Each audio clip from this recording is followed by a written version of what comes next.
Lake notes. The window pane is cool beneath my palm, as flakes so small they are almost pellets sheet from the sky. It will not take long for them to fill the deck in their deliberate way. Already they mask the path and fire pit we used last night. There were only 3 of us, awaiting a 4th, gathered very loosely around a welcoming fire not far from the house. Events of the day were quietly shared, including sightings of lynx tracks and the welcome continuation of blue skies and no wind. Casually, we poked the fire and wondered if our 4th was going to arrive. This night was an opportunity to say hello while still maintaining recommended social distancing. It was also the continuation of a ritual, the burning of the torches. When our words were used up and the waiting was enough, we dipped our tightly rolled cardboards into the blaze of the pit and ambled the path to the lake. Each torch is fashioned from old tree planting boxes, which are made from wax-coated cardboard, the ideal material for a torch. The roll is secured with a bit of string. A few years ago, my partner took the time to figure this out, and thus began our torch ritual. Torches require night, snow, and ideally not extremely cold temperatures or high winds, though we have gone out in some dubious conditions. Gripping our torches at the base, we held them upright so they would not be consumed too quickly. We made our way down the short path, using care as we passed through the tree line of poplar, birch, spruce, and tamarack. Arriving on the shore of the lake, we trudged out onto its snow-covered surface. Dawson arrived, and then we were 4. We drifted in slow meanders, partly from the lumpy footing, partly from repeatedly pausing to look at our own and others' torches. None of us strayed too far, perhaps out of laziness, but more likely because the desire to remain closer during this time of social constraint. There wasn't a lot of conversation. More time was passed admiring the stars and squinting into torchlight.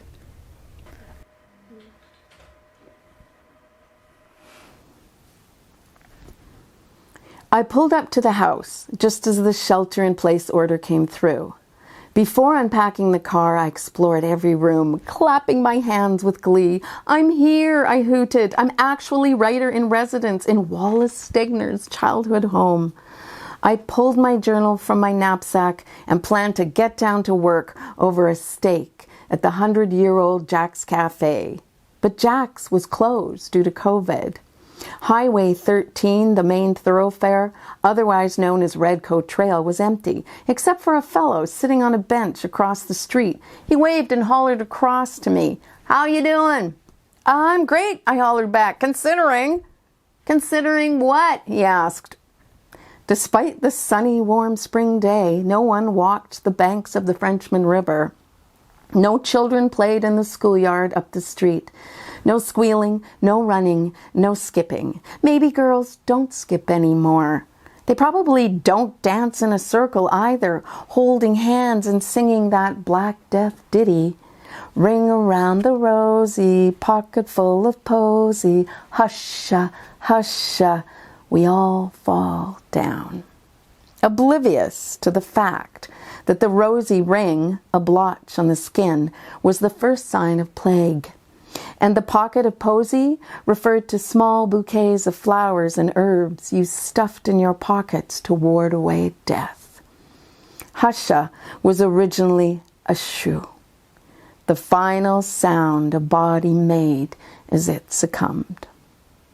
On the Ides of March, just before driving to East End, my friend Paige and I made a video.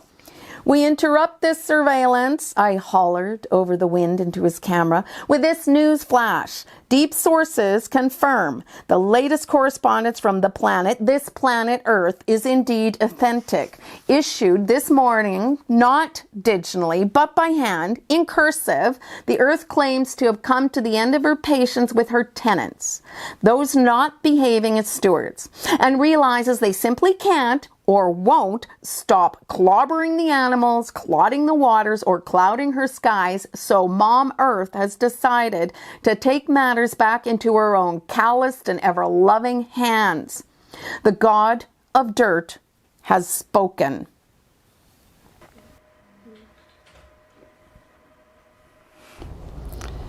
Paradox. Today is an occasion, leaving the house. First time in weeks, climbing out of a fallout shelter after an apocalypse. The faintest scent of hope permeates, enlivens the lizard brain, something unfamiliar after so much time. Outing to the city, groceries, mail. Do you have your mask, hand sanitizer, disinfectant wipes? A good notion of social distancing, a personal bubble that screams, stay away? I have dwelt too long apart. I am the thing that doesn't belong, a strange newness, unfolding wings in a caterpillar world.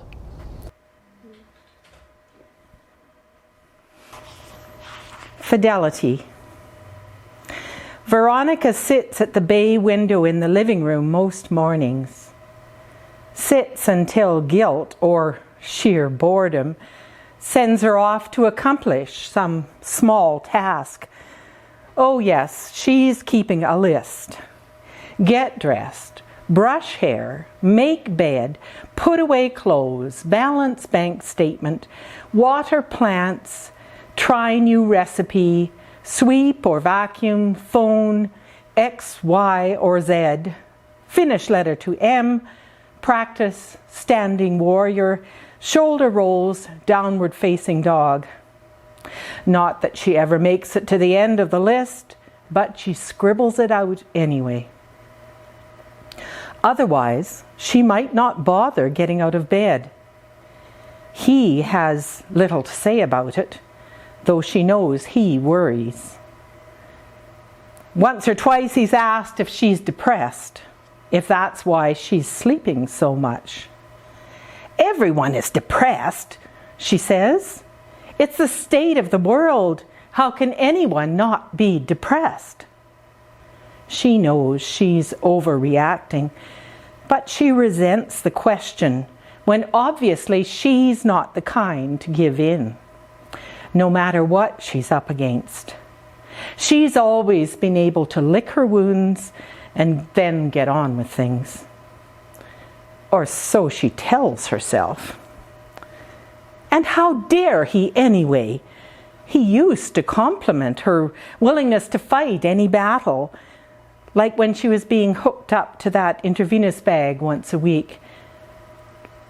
He'd watch as the needle went into her arm, would sit beside her, read for hours while the poison did its work. Almost 20 years ago now.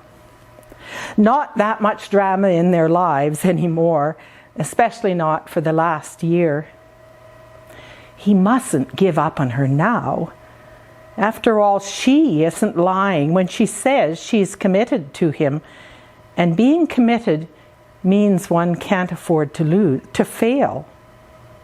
Though it's okay for her to have doubts now and then, she knows she doesn't mean anything by them. He mustn't think he made another mistake.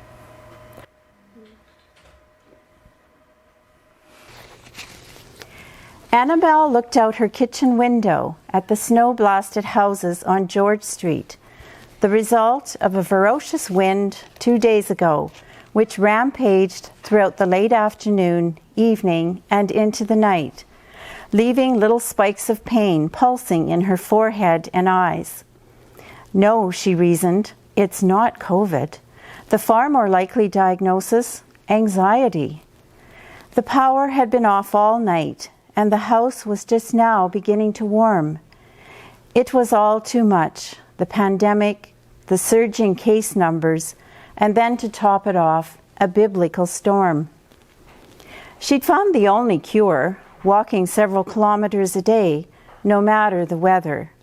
Now her body and her brain and her psyche craved the ritual like an addict. It was a harmless addiction, low cost, no nasty side effects, respectable. "I'm going walking, hun," she yelled down to David in the rec room, where he was poring over another jigsaw puzzle, his addiction of choice.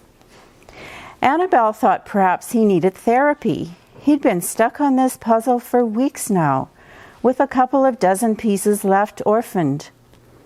It seemed to him that the pieces were all the same, and they would kind of fit, but not really, and then he was off on another hunting expedition. Annabelle was no help, as she disliked making puzzles and had no talent for it whatsoever. She set off up the snow-clad street, her studded winter boots grabbing the icy patches, her arms swinging in a pleasant rhythm, legs stretching out, the pain behind her eyes gradually receding. She maneuvered around fallen tree branches and toppled recycling bins all the way up George Street, past Walter Asseltine Elementary, where Elliot, her youngest grandson, was in grade 6. They'd been back in school now for several days, after closing down for 2 weeks before Christmas because of a COVID outbreak. She loved hearing the sounds of the children at recess, so bright and innocent and happy. It almost didn't ring true, as if this were a scene from another time, long ago.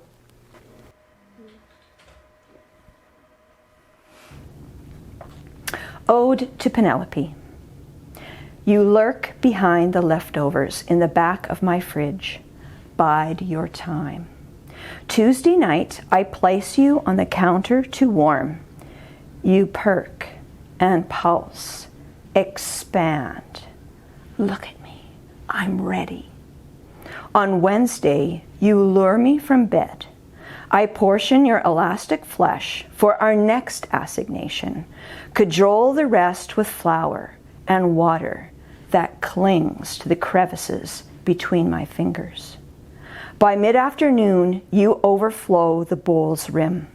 I wrestle you into a bowl, score you with a blade, thrust you in a hot oven where your skin browns, blisters, breaks.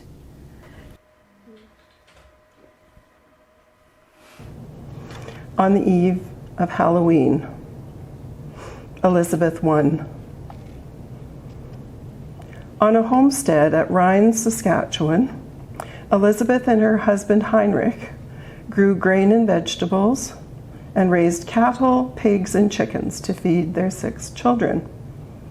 They drew water from a well, cooked on a wood stove, heated with furnace oil, washed clothes on a washboard, used an outhouse, and owned a team of horses to pull a plow, buggy, and sleigh.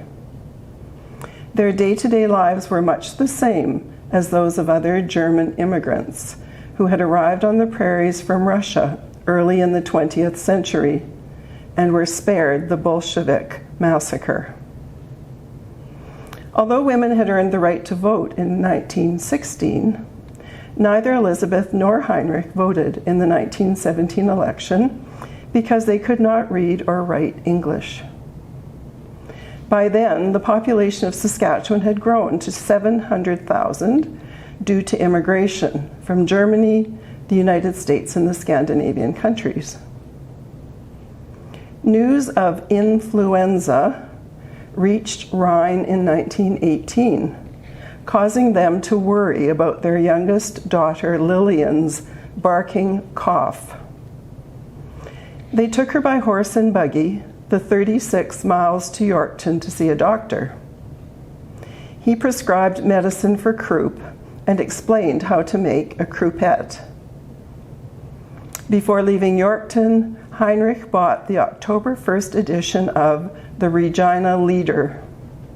He could make sense of the word flu in the headline.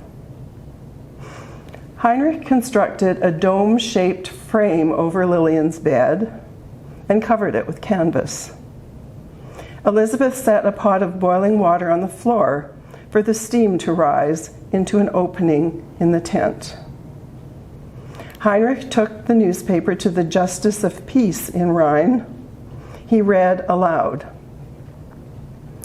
Dr. Seymour, Provincial Health Commissioner, will search a train bound from Eastern Canada for signs of the Spanish influenza amongst the passengers. Some passengers with symptoms had already been removed from the train in Winnipeg. Preventative measures to stop the spread of the disease include isolation and the wearing of masks.